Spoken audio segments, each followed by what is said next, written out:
Hi guys, இன்னைக்கு டே 25 morning MD ஸ்டமக்கில் cardio பண்ணேன் 1.5 hours முடிச்சுட்டு போசிங் செக் பண்ணி பார்த்துருந்தோம் யஷ்வந்துக்காக. ஏன்னா அவர் யூனிவர்சிட்டிக்கு இன்னும் 2 weeks தான் இருக்குது. அப்புறம் நாங்கள் அப்படியே என்னோட ஃப்ரெண்டோட ஜிம்மு கிளம்பிடுவோம் ட்ரைனிங் செஷனுக்காக. நான் யஷ்வந்த் நவீன் எல்லாமே போகிற வழியில் மீல் 1 எக் ஒயிட்ஸை சாப்பிட்டுட்டு தண்ணி குடித்தோம். இன்றைக்கி ஆக்சுவலாக தண்ணி டிப்ளீட் பண்ண ஆரம்பிச்சோம். 3 to 4 liters தான் மேக்ஸிமம் நீ மெஷர் பண்ணி குடிக்கணும். அங்கே போயிட்டு அதுக்கப்புறம் வார்ம் அப் செஷன் ஆரம்பிச்சிட்டு இன்றைக்கி ஒரு அப்பர் பாடி சைக்கிள் மட்டும் பண்ணலான்னு சொல்லிட்டு அந்த ஜிம்மில் எல்லா மிஷின்ஸும் ஒர்க் அவுட் பண்ணி பார்த்தோம். இப்போ அரௌண்ட் ஒரு 17 kgs வெயிட் இருக்கேன். இன்னொரு 2 days காம்படிஷன் வெயிங் கொடுக்கணும். பிலோ 75 கொடுக்கணும். இந்த மாதிரி டைமில் ஒரு 2 days இவ்வளோ வெயிட் டிராஸ்டிக்காக ட்ராப் பண்ணுறது நல்லது கிடையாது. இது ஆக்சுவலாக நாங்கள் வாட்டர் வெயிட் டிடெக்ட் பண்ணுவோம். அதில் சில ப்ரோட்டோகால்ஸ்லாம் இருக்குது, அதெல்லாம் ஃபாலோ பண்ணுவோம். இது ஹெல்த்தியான வெயிட் லாஸ்ன்னு கேட்டிங்கன்னா கண்டிப்பாக கிடையாது.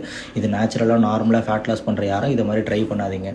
Don't try it at school or home அப்படி சொல்லுவாங்க, அந்த மாதிரி தான். அதுக்கப்புறம் அந்த ஜிம்மில் என்னோடய ஃப்ரெண்ட் கூட கொஞ்சம் நேரம் இன்ட்ராக்ட் பண்ணிவிட்டு நாங்கள் அங்கேருந்து கிளம்பிட்டு வீட்டுக்கு போயிட்டு மீல் 2 சாப்பிட்டேன். சிக்கன் அண்ட் வெஜிடபிள்ஸ் சுத்தமாக சால்ட் இல்லாமல் சாப்பிட ஆரம்பிச்சிட்டேன். அதுக்கப்புறமா ரெஸ்ட் எடுத்து evening egg whites and vegetables மட்டும் சாப்பிட்டுட்டு ஈவினிங் ஒரு 1 hour ஆஃப் இன்க்ளைன் கார்டியோ பண்ணேன். சுத்தமாக முடிச்சுட்டு ஸ்டீம் பாத் எடுத்து பார்த்தேன். எவ்வளோ வெயிட் ரிடக்ஷன் ஆகுது, வாட்டர் வெயிட் எவ்வளோ ரெடியூஸ் ஆகுதுன்னு செக் பண்ணி பார்த்துட்டு அதுக்கப்புறமேட்டு வீட்டுக்கு போயிட்டு மீல் 5 சாப்பிட்டுட்டு டே எண்ட் பண்ணிட்டேன்.